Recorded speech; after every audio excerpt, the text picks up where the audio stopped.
morning. I swear a lot. Hello friends, and welcome back to Limbus Company. Welcome back to the spring cultivation class is in session. Sorry, I always fucking move my mic just as I start talking. It's very silly of me, can't help it. But I'm ready to delve back into this fucking hierarch maker minigame, which is some fun stuff. And it reminds me, there was a Flash game I used to play on the internet. I know this is not where they're drawing inspiration from. Other people have talked about it. There's like, I don't know, some game where you like raise a princess or something, which is kind of what they're drawing inspiration from, or some Eastern equivalent as well. I can't remember. But a lot of people talked about it, and it was cool to get that context. But it reminds me most specifically of a Flash game I used to play as like a teenager, young adult, every now and then. I can't remember what it's called. I want to say it's called My Pet Protector or something. I'm gonna fucking Google it, hang on. Yeah, My Pet Protector, in which you basically raise a child who is like destined to be a hero, and you know, you train them and teach them like the morals of the world and whatnot, and send them for a couple dungeons until they become 18, and it's like, okay, depending on how you've done, what do they become, or how good are they at it? I can't remember the exact specifics. It's been years since I played this. According to my quick Google that I did, apparently the game is still available on Congregate and Armor Games, and on Newgrounds. Of course it would be on Newgrounds. But that's what my mind jumped to when I first saw it. It's fascinating. It's not a gameplay style I expected to see pop up here, of all places, but it's a gameplay style I sorely miss. I love the idea of training someone, of like, you control a lot of things, but you don't control everything. Like, they can only do as well as they can do. Sometimes they succeed, sometimes they fail. You're just there to help get them there. Like, there was a fighter training minigame in Yakuza 4 that I really liked as well. This obviously isn't quite as in-depth, but it doesn't need to be. It's a fun little, like, I'm not sure if I'd say a minigame. It's a fun little minigame to convey an idea across and to kind of invest you in it, which is good fun. Also, I noticed one of the achievements is to make sure Zishun is at like tip-top morale at the end of each day, and I realized that the solution to this, the way to make this happen, is to just have Don Quixote at the end of the time slot every single time. So I might do that. Also, after the cheerful war tales that I'm sure Gregor has in store for us, we might need a little cheering up. Maybe. But I do want to get all the combos as well, so I'll need to look into that. But I'll edit it out, I guess, but I might drop in and out of this mode to check the achievements to see when I've got that, like, max morale all the time achievement, and then lean towards focusing on, like, combos and stuff. Obviously, we're going to get more sinners, so, you know. Unlike some other classes, which were more on the upbeat side of things, now Gregor is here, and he's like, kids, war is fucking sick. You should try it. Also, mutate your arm so I'm not the only one.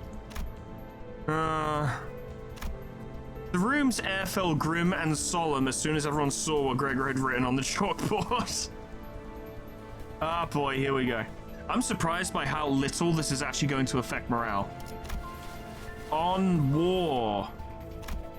Losing a wing war leaves a much larger, longer-lasting impact than some medium-sized enterprise closing up shop. It might be too soon to talk about this, but we came pretty darn close to one recently, didn't we? Yeah, a little bit, you know. We were this close to a large-scale war breaking out right here, which would have absolutely happened if Miss Zishun here failed to finish her ascension. It would have spread like wildfire, too.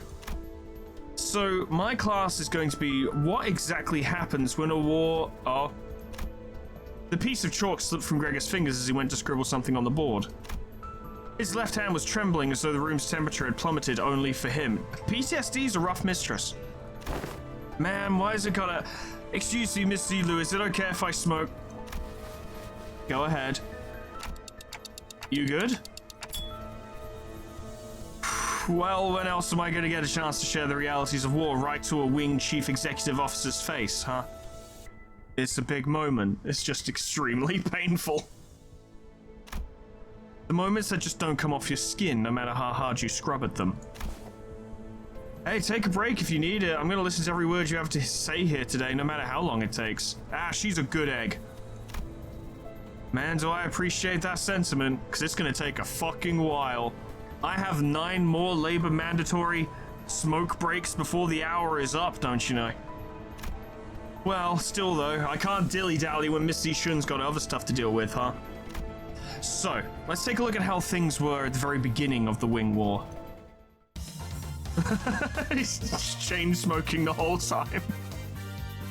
Now I know enough about urban and trench warfare to give an explanation of my own. I guess he would be a good tactician, wouldn't he? Yeah, they've both grown and they've gained points. Ren is going through the roof. And that's why the Smoke War fronts were mostly characterized by trench warfare, which is interesting for a side that had a lot of winged combatants. In fact, it probably would have been pretty bad for them because they would have just been gunned down as they flew in. No one wanted to risk fighting in concrete jungles where they could be surrounded by enemies at all times, so everyone tried to draw each other out to an open field battle, which naturally turned into trench warfare. How much artillery did they use in the city, is the question I have. Like, look, if we're venturing into a quote-unquote parallel of World War I and potentially World War II as well, how far are we going to lean into this? Like, I just mentioned artillery, certainly, but, like, gas attacks? Like, how... I know the city is the size of, like, a country or whatever. I don't know. Every time I say that, people give me a different answer, so I ignore it now. My point is, we're still within the confines of what is ostensibly residential areas, right? Now, obviously, fighting took place in residential areas during, especially World War II, but how much would the city at large be okay with gas attacks happening within the confines of the residential areas? And I know you're laughing because you're like, Foreman, this place was built on war crimes. Yeah, totally. And they're not going to care in that respect. I'm talking about the financial cost. How, because that's all that really matters here, in the setting, how much damage does a wing war get to do before other wings or even the head are like, all right, that's enough. You're fucking things up too much. Pack it in. Like, we're going to adjudicate a winner. This is too disruptive now. And I don't know, I guess gas attacks probably won't be considered that disruptive on the scale that the city operates on, you know? Artillery? Gang there. It reminds me of... smallest thing, I swear, we'll move on, don't worry, but it reminds me that in Dawn of War, the video games, specifically speaking of 1, Winter Assault, and Dark Crusade, one of the maps has, all the maps have little color descriptions, which is very fun, just little details about them, and one of them is like, this is the site of like Major fucking Johnson's Great Assault, where he like liberated this area from chaos and then was summarily executed for doing too much damage to the area, which was considered heretical. This is not exactly the same, but it's like, at what point does the larger city turn against you for wasting too much money destroying the infrastructure and the buildings and all that jazz? Not that this is entirely interesting to a lot of the people watching this, I'm sure, but I find it fascinating to consider the larger political arena that would be going on alongside this war. Obviously, other wings would be getting involved, but it's also like, well, you got to make sure not to piss those wings off. They could go in either direction. They could join you, they could join your enemy, they could withhold services from you, they could withhold services from your enemy. And to be honest, that's not different to the real world, is it? But it's interesting to think about it in the specific context of the city. Of course, every wing has a different singularity, so this isn't really applicable to all cases. It's just that the former G-Corp found flat plains easier to maneuver in. Yeah, I imagine. I feel like Dagwon-yan could make a pretty good use of Hongyan as a defensive fortress, especially with its internal structure constantly shifting around, which the Heishu know and use very well. In fact, if someone could figure out how to... well, they do have control over restructuring, don't they? Well, they could just hit people with buildings. Fucking Ricardo, that motherfucker. You got a fucking machine gun emplacement? Not anymore. You've got a smear that used to be a machine gun emplacement. Exactly. This should explain why they were hesitating outside Dwagwan-yan. Remember the thumb fellas? The ones we met who were going in circles? Not to mention how the Heishu, you all utilize the topography of Hongyan differently. Even if an outsider were to get a read on how one of the branches maneuver around Hongyan, as long as the 12 Heishu branches are standing, Hongyan is unassailable. Yeah, the hit and run attacks would be fucking devastating. One Heishu pack could do a fuck ton of damage. 12, there's no chance. Well, despite going into all that, I'm sure we all know what the best answer in all warfare is. Yeah, don't do it. Unless you're playing Total War Warhammer 3 or Stellaris, at which point, do it all the fucking time. It's hype. not having a war in the first place. I'll be honest, I can't stop thinking about some of the stories you've been telling us. I can't even imagine what it'd been like to have to not only witness it, but go through all that. We did visit your fathoms, Gregor, but that wasn't even the tip of the iceberg. I'd love to visit more of Gregor's fathoms. That'd be fascinating. The city was devoured in smoke, its citizens in madness.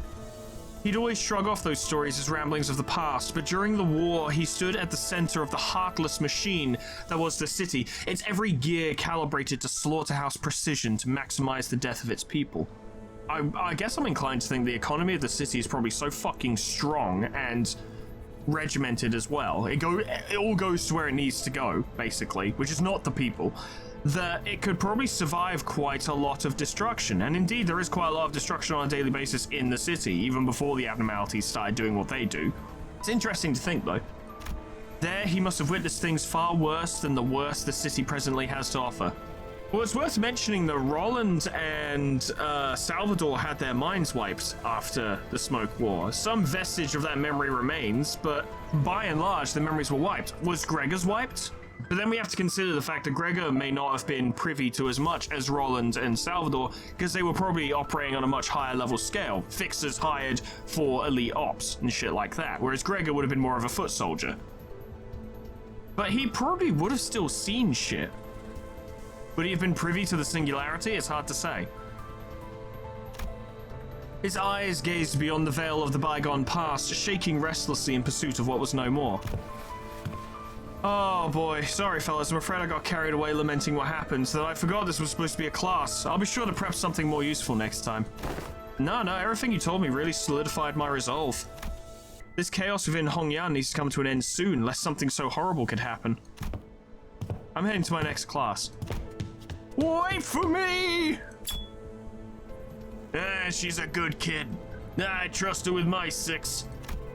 Even after the 2 students had left, Gregor lingered in that room for a while, lighting up cigarette after cigarette without erasing what he wrote on the chalkboard. Smoke soon filled the room. He left only after almost emptying the entire pack. That was quite hard for him, yeah. Oh, hey, Faust. There's more smoke. Based on the skills I learned, I managed to recreate the model of a machine from Faust's blueprint. Lots of shit. And then, of course, we need morale. Oh, yes. Okay, 7 days in a row for tip-top morale. I need 3 more, and then I can basically stop using Don Quixote all the time. I know their morale can drop a little bit before it goes below tip-top, but I don't know how low, and I'm not going to test it. Faust class 3 times. Surviving Hongyan, that's fun. I'm surprised that there's no combo for Gregor and Faust, considering they have specific terminology for each other. Surviving Hongyan.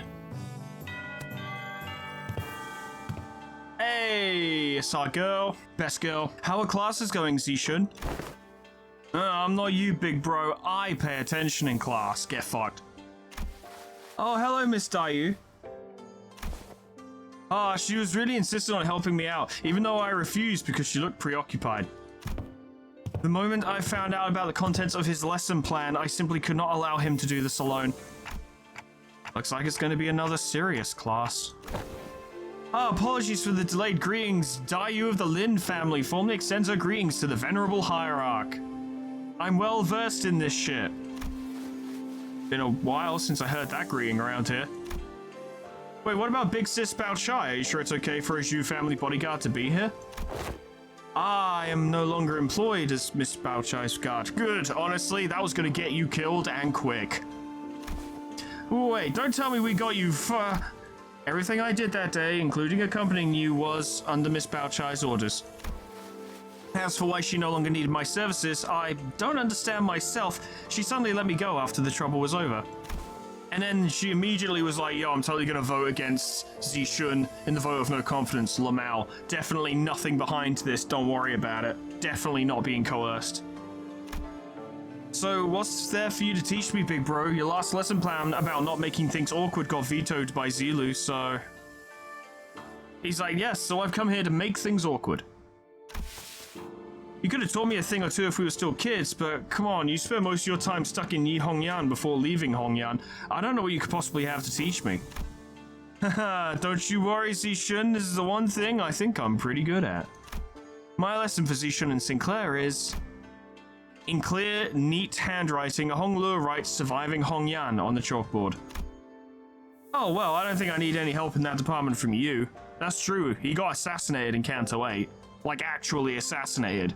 It's just he has magic bullshit powers. So if the lesson here is just going to be make sure your manager has bullshit powers, I don't think Zishun's going to find that very useful. But we'll see, let's give the lad a chance. Look, I know you've had your share of assassination attempts, big bro, but Jame, I mean, the previous hierarch and the eldest favor sheltered you from the worst of it. She's not wrong. Back when we had to fight our way through a bunch of sweepers, weren't you also one of the handful who got assassinated? Oh, that? I was wandering the hallways because I felt like something was off about my room. Until Dante told us all to go back to our rooms, of course. Ah. I got Honglu assassinated. Technically, I got Honglu assassinated twice, because if we'd fought better, then the mighty supreme Shadow Knight Drifter wouldn't have killed him with a stick. Wait, it was my fault? You do have some intuition, I'll give you that. Looks like I'm gonna have to prove myself. Dayu, would you mind preparing the thing? Can you get John Carpenter on the phone? You have my utmost faith, but please do practice caution. Sometime later, Lin Dayu appeared with 4 bowls splishing with tea before sprinkling some powder into one of them. What's that? It's fucking poison, lad. That's powdered wolfsbane. I see where this is going. You're going to teach me how to tell which of these bowls contain poison, right? You could stop now. I learned to recognize infamous poisons like wolfbane when I was 7. If it was something as tame as what you are suggesting, Venerable Hierarch, I would have not been here to accompany him. Lin Dayu continued her process, sprinkling wolfsbane powder into 2 more bowls. Honglu, who was watching with an oddly contented expression, closed his eyes. Please mix them up, Dayu. Okay, wait, what? We stared in confusion, but we could hardly tell what was going on with the speed at which Lin Dayu swapped around the bowls. When we looked back at Honglu, there were 3 silver spoons in his hand. Those silver spoons were custom made at Dagwan Yan's request, a must-have item for children of the 4 great houses. They can detect non-sulfuric poison as well. Yeah, I know, they're actually, Actually what? It's nothing. In Hongyan, where we are beset by threats of assassination from all directions, knowledge alone isn't enough to save you. What the heck are you?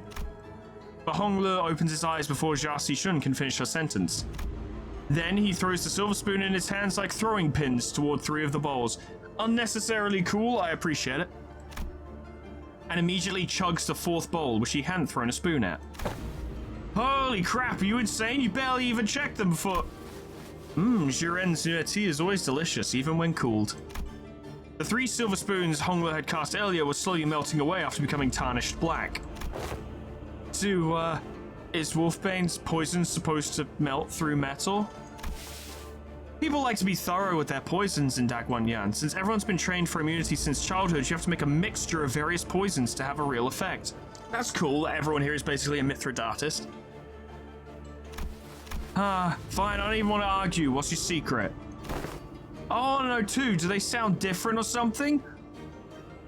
Do you go up to each of the bowls and go, hello, and the 3 poison ones don't say anything, and the unpoisoned one goes, hello, and you're like, that's the bowl. I just went with my hunch. Just a hunch? How are we supposed to learn that? We're not Heathcliff, you know. Oi! I heard that! You'll get the hang of it after a few tries. Well, Sinclair will have a few tries. Zishun won't. I'll help you out. Shall we begin with 2 bowls? I managed to tell the difference between the bowls by reading Honglu and Dayu's subtle tells. So it's a lesson to be like, okay, look at the person serving them to you and notice any changes in their body language and facial, presentation when they serve the bowls or when they pour them or anything like that. Because I imagine, you have those, teapots. I think I talked about this in Canto 8 or something, where if you put your thumb over a certain part, it, lets the poison through, you have 2 different liquids in the teapot. I can't speak for anyone else, but if I was doing that, I bet my body language would shift when I went to actually, pour the poison, as it were. Zishun has grown, and so has Sinclair. Good stuff. I see. When you say you just avoided whatever felt wrong with a hunch, you were reflexively identifying the threat by reading the room and connecting it to your intuitive experiences. Yeah, it's reading people. Ah, you were using Miss Dayu's anxious breathing to clue you in. Ah. Dayu, you are the worst assassin ever. So this is how you managed to survive for so long. Listen carefully, Zishun. I know that the adepts of each Heishu will come to your aid with a flick of your wrist. And I know that your residence, Nuanzhangwu, fuck knows, will be engineered by the best craftsmen to become a safe fortress stocked to the brim with all kinds of useful bonuses to protect your life. Even still, there will come a day when you start to feel this creeping sensation whose origin you can't identify, and when it does, I hope you won't brush off that sensation as nothing. Ah, you're worrying over nothing. I'm invincible, can never be killed. Jia Zishun whipped around away from Hongler as if to express dissatisfaction, but her softened expression told me that she was glad to see him worried. Big success. Aha! Well, yeah, we already got that combo before. Everything's going well. Love to see it. Faust is now an expert. Morale has been restored. Oh shit, are you expecting results? Every 6 days, you'll be subject to midterms prepared by the board of directors, Jia Yuanshun. Yes, we are saying that she's basically running the board of directors right now, so it will be set by Jia Yuanshun. A palanquin has been prepared to take you to the exam site, and only by passing the tests may Jia Zishun retain her status as the family hierarch. My lady, oh, don't worry yourself over much, Master Wei. You sound like you're at a funeral. I may as well be. She will pass these tests with ease as long as she has been diligently taking her classes and hasn't been wasting her time listening to war stories or tinkering with machines. Which I'm sure she hasn't been doing. Or putting on a school play. No, it's, I simply hope I can survive until she returns. Oh, he's dying? Come on now. It seemed that Wei's rather funereal voice wasn't just out of his concern for Zishun. Wei, are you sure you're okay? I can't escape them even in dreams. The unfinished bundles of paperwork cascading over me like a storm, burying me. This paperwork will literally kill me. Steel yourself, for that was no dream at all. In fact, never have I once seen paperwork trained in the arts of airwalking until now. I must be severely sleep deprived. Looks like we're not the only ones going through the ringer. Dante, you ain't doing a fucking thing. What are you talking about? They just stood there with their hands in their pockets like, man, guess we're not the only ones who's got it rough. While they eat snacks and make colorful commentary during class. They're a teaching assistant at most, and actual teacher's assistants do more. You know, not talking shit about teaching assistants, because they're actually a valuable part of the classroom in a lot of cases. Dante is not one of them. Notice, Faust is an expert. We knew this. Battle lesson. Ooh. Jia Zishun gained 1 defense level, and slash resist has been reduced. Let's have a quick look at your stats. Ah, yeah, you're barely weak to slash anymore. I suspect this midterm might be tricky. Also, we don't get to do anything on this day, but I'm sure it'll be fine. Let's do this midterm. Oh, it's this bell end. Hey, you're one of the Shear boys. Oh, we finally meet, huh? I'd hoped to fight you in the family hierarch war, huh? If you'd run into me then, huh? Isn't this supposed to be a sparring match? Why does it sound like you have a personal grudge against me? Oh, it's nothing at all. Why in the world do I have a hold a grudge against you? The results of the family hierarch war can be any clearer, and everyone even remotely connected to the message will be dragged away, put under investigation. And hey, guess what? They dragged away half my family, which means more room for me. I should really thank you, right? Honestly, why don't you just declare a war against the Shear family at this point? Wouldn't that be much easier? Aren't you guys a bunch of assholes? Like, for real? Well, if you represent your family, then that would make me assume that they're a bunch of assholes. War's not easy, never is. Oh, what do you want about all of a sudden? I wasn't expecting you to talk back. I'd made my own narrative. It's not something we should be talking so lightly about, even as a joke. Your family was arrested because they were under investigation for treason against Dagwan Yan. If they're innocent, I'm sure they'll be released soon enough. Well, I know it's pretty much a given that they'll be ruled as guilty regardless of what really happened. You know I can't even pay them a visit because you've hidden their cells all over Hongyan. Because I wanted to break them out and now I can't. They're not hidden. All holding cells within Hongyan have always been designed to move around in very short intervals. You know, that does seem like the kind of design that would lead people to make some unfortunate assumptions, though I'm sure the initial purpose was to prevent escapes. I recently gained a better understanding of Hongyan's structure, so I'm planning to change our policy so the prisoners still on trial are allowed to have fixed locations. Really? Where'd you... Oh, that's actually pretty interesting. I was lucky enough to take a few excellent classes recently. Managed to reflect upon myself a bit, too. Huh, you did change a little, huh? Well. This Seashun girl's alright, huh? Still, you better not expect me to go easy on you. I got my own things to take care of. Good. Go on, let's do this. Many illustrious fixers of the past have said that naught but disparagement awaits unjust victories. Haha, as a Don Quixote class. I mostly... Actually, yeah, no, that did encompass, like, everything she had learned, basically. Wave 1. Oh, it is like my pet protector and shit, and that you don't tell her what to do, she just fights. Naturally, the odds are quite stacked in her favor, although he does have a lot more health.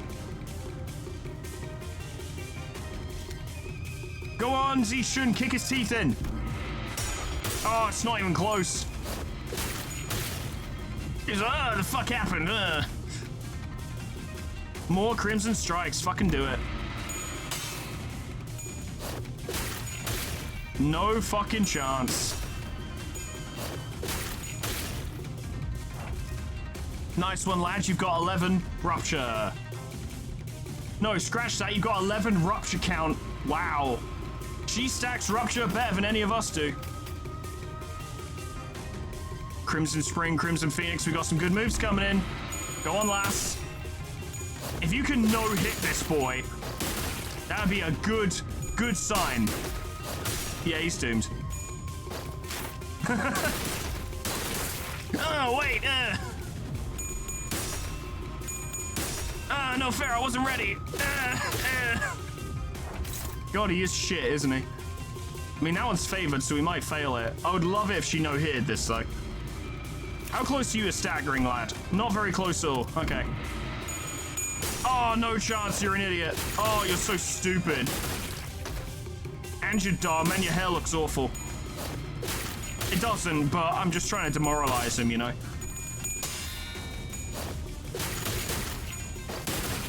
She could do with more rupture application, I think. Her count is, like, on point, but the actual number itself, not so much. Oh, he got Clash Power Up 1, but that's unopposed, and it might stagger him, although he does have a counter. If you can stagger it... No, you won't stagger him with this. It doesn't do enough damage. Oh, it's not gonna be a perfect. Or it might be. No, it won't be. I think he'll do a counter to this, won't he? Yeah, lame. You don't deserve that at all. You didn't earn it. Not even slightly. Yeah, you're fucking dead. Well, she absolutely bodied that petulant teenager. Good job. Good for you. You won. Now stop giving me that look and get out of here. You don't fucking tell her what to do. She's the hierarch, you petulant little fuck. You fuck off. You lost most of your clan during the family hierarch war, didn't you? Yeah, so what? You calling me a penniless loser? You want to go around too? Yeah. You little... And I'm sure that's what I look like to you, too. You penniless loser. I don't want your... Sorry, every clan member who died in the evaluation to have died for nothing. If I show weakness, that means I'm making everyone who participated in the evaluation look weak. So I'm going to win, and I'm going to win without the fertile soil my predecessors have left behind, because their legacy was unjustly nourished by the blood and tears of Hongyan itself. Ah, clever way to phrase it. Xie Huazhen, you are tenacious, determined, and strong of will, but your voice is whiny as fuck and you need to sort that out. It's not my fault, Foreman's just an asshole! I am. It's true. That must be why everyone stood by you, down to the last man. You knew my name? Oh, because Hongler doesn't know his name. I forgot about that. That's a good callback. I appreciate that. Fun. I do. So what do you think? Want to make them sing your name in glory for the remaining history of Hongyan? Yeah, she's winning them over. Look at that. And she's fucking tough as nails. Exploring and overcoming the unknown Zhanghe journeys. Ah, this is going to be a long fucking class. Mostly about sailing. She was a sailor, you know. So, morale stayed tip-top. Does that mean the achievement has progressed, despite the fact all we did was a midterm? Also, we did get an achievement for completing the midterm. So that's something. Achievements. Past a midterm. Look at me. Yep, one more day. One more day. Oh, Faust class 3 times. We get one more Greg, and this will be the last time we'll need to use Don Quixote, I think. I'm 90% sure we don't need to keep morale this high, and I won't after this point. Like, I'll only start to buff it once it goes below tip-top. But I want to get that achievement squared away straight away. So let's do it. I was a sailor, you know. God damn it. Heard you managed to come out on top in your first sparring match. Congrats. Thanks. I gotta admit, your classes are definitely coming in handy. She's not taught one yet, but you know. I like your attitude. Well, should we take a look at what I prepared for today? Ishmael is going to be so overjoyed deep within her soul to have someone who actually fucking listens to her. Someone who's like, yes, Ishmael, I'd like to actually hear from your expertise and knowledge. And she's going to be like, oh my god, where do I start? You're teaching about exploring. Huh, it's going to be an indoors class? Yeah, we're going to be exploring this classroom because Gregor dropped his lighter and he doesn't know where it is and he's freaking out. So your class assignment is to find it. Where's my fucking lighter? We're finding it. Class and Jet. Yep, exploring. Where should I begin? It's a very big subject. Like the Great Lakes. When I was there on a boat, I was a sailor and I sailed on them. When I was a sailor on a boat. Free soloing to the top of the highest building in Hongyan, surviving 10 days in Hongyan backstreets with only 3 items. I had plenty of ideas, but most of them got denied. Which is a shame, because these are actually really fucking cool, but if extremely dangerous, and also time-consuming. And rightly so. And that's when I realized that exploring isn't always limited to adventures in the physical space. A few weeks ago, so I'm just here to fill in since this game needs a certain number of players, but I want you to all know I'm not happy about it. Really? Can you call this tabletop game an adventure? Oh my god, are they playing D&D? Yet, in games of make-believe, any simulacra can be made as real as, oh, what a move! Zoinks, what a roll! Ooh, nice, I'm gonna roll for damage. It is D&D, they're playing D&D. The class is gonna be D&D! Never change, Ishmael. Fucking Canto 5 was a tumultuous time, but she has become a fantastic person. All she needed to do was not murder that old lady. I can understand the desire, because that old lady just radiated chaos. Young Ishmael, thou hast absolutely pummeled the Gorgon beast with thy fireball spell, rendering it most crispy. It was a formidable foe that was wonderfully executed, Miss Ishmael. Oh, really? Well then, as my next move, for my next trick, I'm gonna make this asshole disappear. And that's how you came up with this? She's like, yeah, I've been buying resin models for months and writing a story just in case, and now I get to use it and you're stuck here. Foolish child. It's a D&D campaign about sailing on the Great Lake. I've played a few other games, but this is new for me too. I'm still pretty new in general, I guess. This is called Zhanghe Journeys, or J&J. Nice one, PM. It could have been a lame reference, but I think it's a fun reference. I think they've made this fun. It's a popular game among Hongyan's youths. It's gotten generally positive reviews too. What Ishmael so proudly presented before everyone appeared to be a board game with numerous cards and minifigures. How delightful. Okay, what do these huge piles of papers have to do with exploration? Rule number 1. The most experienced player among those gathered becomes the JM. Okay. The Zhanghe Master. The JM? Yeah, Journey Master. Okay, that is less stupid. I don't know, I preferred mine. The Journey Master designs the story around the player's choices, sets the stage for what happens next, and generally helps guide the explorers to safely arrive at their goals. That's why the most experienced player takes that role. Which would be me. Wiz, Str, Dex. Each character seems to have these things called stats. Ah, looks like we just have to pick from a set of pre-made characters for this one. I'm gonna max out Dex and everyone will hate me. So I'm supposed to be playing this character's role? Sinclair and Jarcy Shun picked up their cards with confusion clear in their eyes. You arrive at the great city of Yanyun, Smoke Cloud, a place known to be the gathering hub for all kinds of influential people. You traveled here in search of a legendary treasure called, the Tianya Sword, the Sword of Farland. The city of Yanyun, huh? Cool, so why are we looking for that sword again? Well, because, So there's this legend in Yanyun about how the sword of... Right, the Tianya sword is the only way to quell the chaos of these lands and bring peace to its people. And also about how having that sword is proof the true leader of these lands, and so on and so forth, you know. Ishmael was stuttering and stammering through the introduction without her usual confidence. I probably would. Because I would sit here and think like, oh yeah, I talk for a fucking living. I could probably DM no problem. And then the moment I get there, I'd be like, oh, you see an elf? It's fucking weird, I don't know. Get it? I see, the city called Yanyun must be in a lot of trouble too. Da Yanyun, Dag Yanyun, Seemingly affected by the oddly familiar setting of the story, Jarcy Shun nodded solemnly without noticing Ishmael stumbling through the introduction. Well, you know how it is. The point is, you guys need to go find that sword. Then I will claim the Tianya sword no matter what it costs me. Jarcy Shun nods with determination. It's a game and she isn't going to lose. Worked with Sinclair to come up with creative solutions to all kinds of trials we faced in the adventure. Imagine that in real life. You spend one of your classes, like each day, playing D&D. They could learn a thing or two from this. Them schools.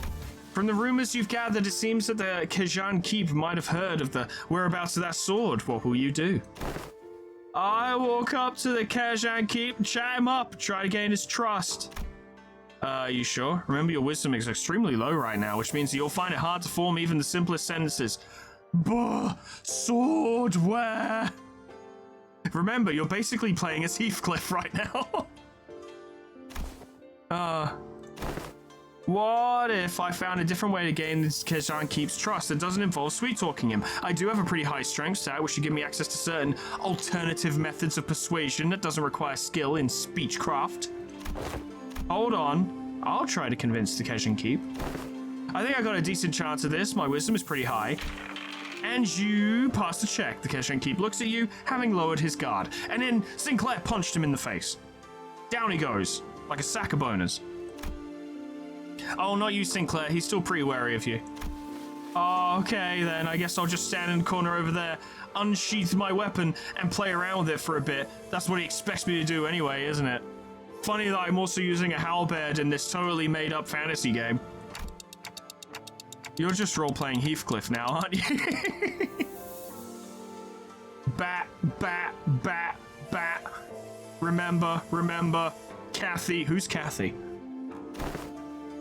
The Kajan Keep shares some information about the sword he heard. He explains that the party should seek northeast towards Yinji Mountain, Cloudrise. But, what's this? Tears begin to well in the Kajan Keep's eyes as he continues to explain. Apparently, a patrolling guard beat his son pretty badly, just for loitering around the guard. The wound is pretty severe, so he needs medicine, but he can't seem to find any. Oh, no. That's too bad, but we've got a job to do. Since we have what we came for, we leave the Kajan.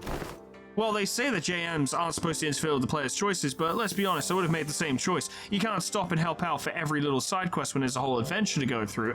Clearly you've never played an RPG. I have been doing everything in Tainted Grail, Fall of Avalon, because there's so much cool shit to do. Not sponsored by Tainted Grail, but would like to be.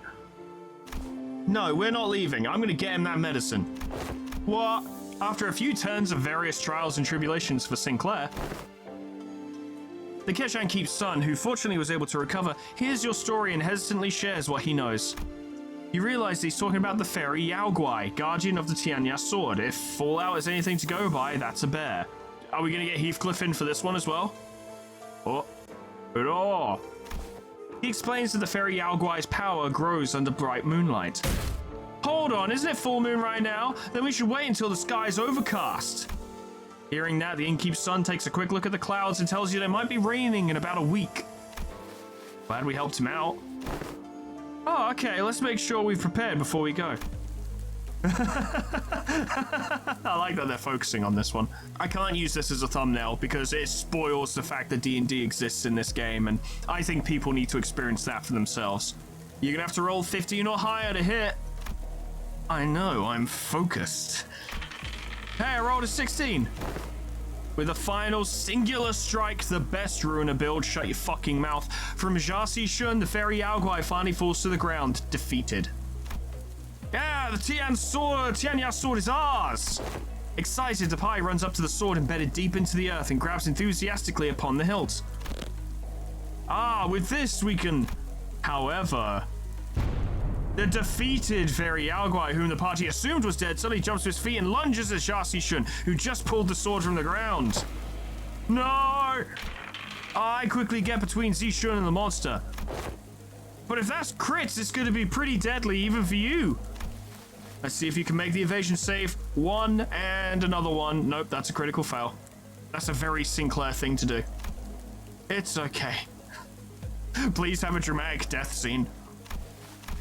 Sinclair falls to the ground, bleeding profusely from the gaping wound. The Yaoguai lies still as well, the final vestiges of its strength completely spent. Sinclair! He's actually covered in blood!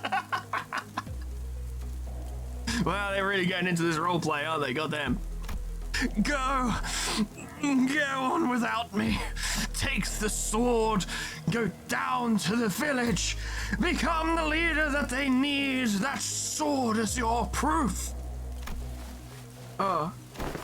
No, the sword wouldn't mean anything without my adventuring buddy. I'm going to bandage Sinclair up and carry him back. I won't leave him behind to descend the mountain all on my own. Wait, if that's your choice, then I didn't write a paragraph for this. Shit. Yeah, the bleeding stops as soon as you wrap him up. He's just that steady, you know. That strike would have pretty much killed anyone, but you know how healthy he is. Ah, I see. The JM saved him. Okay. On your feet, Sinclair. We're getting out of here together. Grab onto my shoulder. That's it. Step by step. Hey, see, sure, look over there. Everyone we'd helped saved on our journey came out to welcome us home.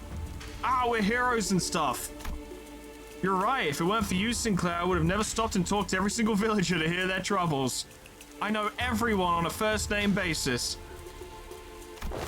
The sword was only a symbol all along. The real sword was the friends we made along the way. All of our efforts and the experiences we gained in our journey for the sword were what taught me how to be a good leader, not the sword itself. You're right, the real success of this adventure was everyone's efforts along the way. I feel like the game overtook the class at some point along the way. Shut up, Dante! And they're just like, okay, fucking hell. And then War Tales. Man, that's a fucking tone shift. Now I know more about urban and trench warfare. Good stuff. No combos, though. Good stuff. Jasi Shun, Jin Gang Bolus passive improved. Gained 1 offense level. Crimson Phoenix skill improved. Gained 1 level. Good shit. Oh my god, we don't have any set classes today. Holy crap. I need to go claim my rewards real quick. This is fucking sick. Loving this. Okay. PM, you've put yourself in an awkward position now because next Intervalo has to have a D&D minigame. You have to do it. You have to. I'm pressuring you. Do it. No balls.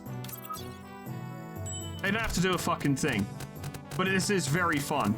God, I need to write these down, don't I? Fucking hell. I mean, I'm glad it shows the combos that do work, but I need to write down the ones that don't. I'm not gonna. But I should. Begin class. Courage to confront. There we fucking go. And now Merceau is coming in. So we've got a new combo. Courage to confront. Which is Yi Sang and Hongler. Very good.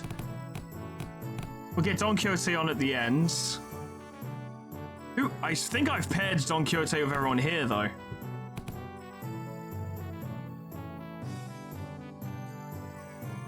Actually, Merceau provides morale, so I don't need Don Quixote here.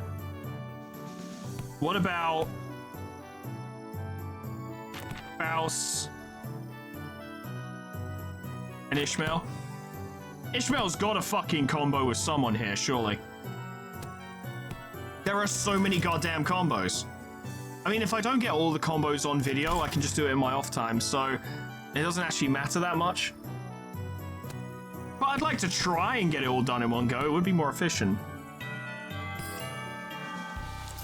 In regards to every activity, involvement of unnecessary emotions and personal judgment is to be wasteful. Beep boop. I'm gonna need you to elaborate on that.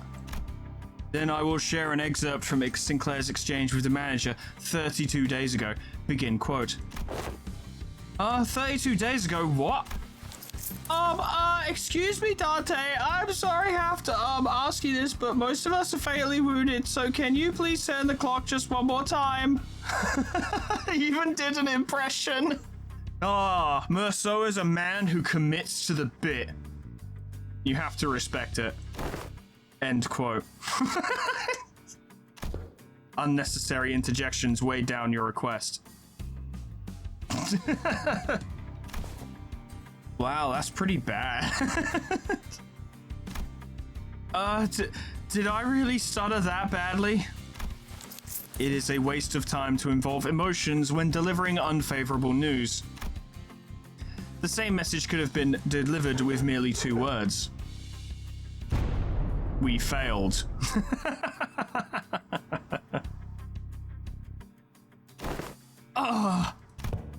Let us commence field practice. Do not ask me a single question for the next 5 minutes. What every teacher is thinking. Huh? Well, okay, sure, seems easy enough. What's happened?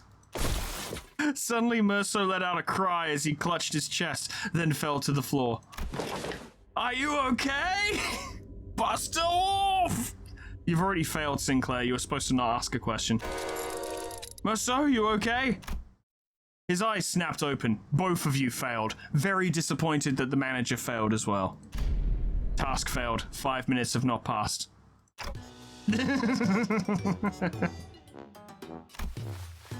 You're cheating.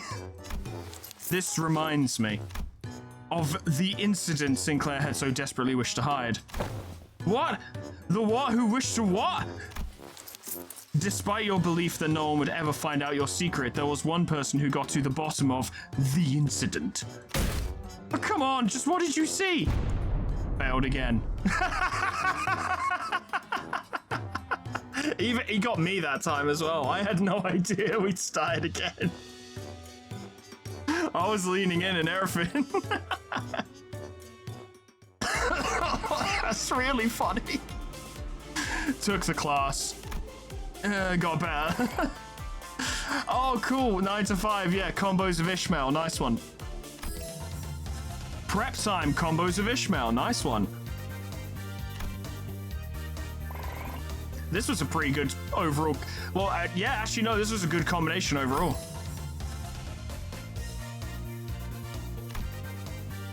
Wait, I didn't see what, 9 to, that's prep time, +1. What was 9 to 5? +1. Oh, okay, so it's actually very efficient. Exploring has become expert. And Ishmael has ranked up. Jasi Shun, minimax speed, +1. Crimson Spring, improved, slash resist, reduced. I don't think she's weak to it anymore. Nope, she's good to go. Employee of the month! Yeah! This is a big morale heal. Managed to understand the troubles most foot soldiers just go through and let's get a better idea of the flow of a battlefield. Oh, yeah. Oh, Otis, this is gonna be fun. Slash resist reduced in a massive way. Oh, that's incredible. Well, she's like strong against that now, isn't she? Yeah, straight up. All right, she's got a lot more powerful. And Sinclair is doing his best, by gum. Slightly worse at Yong. Not sure why, but it's fine. Nah, but I'm thinking these two might combo of Otis. Let's find out. Attention! Today's lesson will cover intelligence acquisition. In other words, men, you will learn how to gain information from people. Hey, I'm pretty good at that. You just have to turn them to your side. By being generous with my spending, by setting a good example as a superior, they'll eventually open up. Foolishness, no! Huh? That is among the worst strategies I've ever had the displeasure of hearing. Do you not see how wasteful it is to spend the limited military budget? How wasteful it is to spend so much precious time trying to butter them over? The most efficient means of obtaining intelligence is torture. Violence. Torture? I'd say that's the worst strategy I've ever had the displeasure of hearing. I'd rather not waste my clan's strength on something so utterly useless like that. Besides, if you end up accidentally killing them... Foolishness! Foolishness! Jeez, can you stop saying that word? How simplistic and disappointing. Your imagination falls short if that is all you can think of when you hear the word torture. Oh yeah, she means to verbally bully them, I get it. Then, this unit. This isn't exactly a military unit. Then, this Hongyan may indeed be beyond your ability to lead. Oh. Well, I'm waiting. Get on with your lesson. The mention of Hongyan seemed to put Zishun in a thoughtful mood as she stopped arguing and began focusing on class. The most effective method of torture isn't physical. Things like waterboarding, electrocution are all inferior. Today you will learn the torture of language. With this method you will always find the answer you want. Use speechcraft to entrap their minds, slowly constrict around them, and let them take brief sighs of relief every time they give you an answer. That, cadets, is what you will be learning today. To your positions, cadets. Learn some threats and intimidating expressions I could use to frighten the targets. Good drill sergeant, bad drill sergeant can be destroyed but not defeated. Like these both restore morale. That's interesting. That's 2 combos in one. Look at that. Shasi Shun has grown. More morale. This is a fuck ton of morale. God damn. What a wonderful adventure that was. I'm so excited for our next session. I mean class. Good stuff. The stats are going up, although we are below par for day 11. It's worth pointing out. If we want to get to 1,000 in each stat. Crimson Strike skill improved. Crimson Phoenix second form rupture skill improved. Xia Shun gained 1 level. Someone did mention in the comments, they didn't mention what it was, obviously, because that would have been, you know, it would have just broken the whole thing. But someone did mention that there is a combination that absolutely just gets it going, just really sorts you out. And I wonder if we'll find it. But we're doing alright for combos so far. We're doing okay. Getting them sorted. Next time will be an exam, which is exciting because we get to watch Zishun beat someone's head in. But did we get any fucking achievements? Don't look like it. No. Oh, I'm worthless. God damn it. Although there is no achievement for getting them to 1,000, is there? It's only to 800. That's interesting, because that means it doesn't expect you to get them to 1,000. 800 is the target. Okay. Okay, well, I'll leave it there for today, friends. Thank you so much for watching. Finding out all the different classes and what they entail and seeing the sinners teach them is great. It's tons of fun. Like, Gregor's was fantastic from a more serious perspective, even if I did make a few jokes around it. At the end of the day, it was great to see more of his, like, his experience with the Smoke War, because we haven't really seen much of it since Kanto 1, because, you know, we explored it, and to linger on it after that point, when they could have been doing other stuff, it made sense for them to lean away from it, but to be able to revisit it a bit and have him talk about it a bit more, and see that it still very much affects him, and kind of solidifies the fact that Kanto 1 didn't resolve that much like how Kanto 2 did not resolve that much, you know, because it was so early. It's good to see. I always want to see more from Gregor. Ishmael had a fantastic showing. Playing D&D with them is hilarious. Merceau's was magnificent. Just, mwah. Top marks for Merceau. Did very well. And Otis's was a ton of fun as well. Just a generally good time. And it's interesting because if you were never particularly in love with Zishun as a character, you would be struggling because, boy, have we leaned into this as, really since Kanto 7. We've been leaning into this quite a lot, but 2 things. A, I think going through this would warm you up to Zishun if you weren't already there. And 2, if you do like Zishun, then you're in the fucking money, because we're just getting fucking Zishun stories for days, which is a great time. And watching her kick that snotty teenager's head in was tons of fun.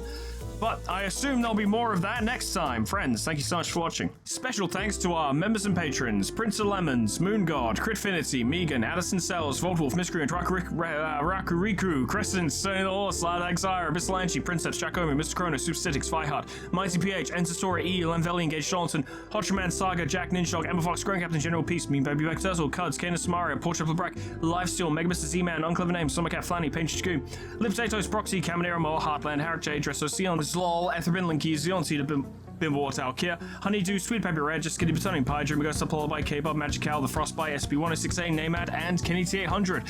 Full support me on YouTube and on Patreon. Thank you so much, guys, and thank you all so much for watching. Yeah, this Intervalos has been an absolute joy, which is nice because as much as the Intervalos themselves are good, sometimes presenting them can be a bit of a drag.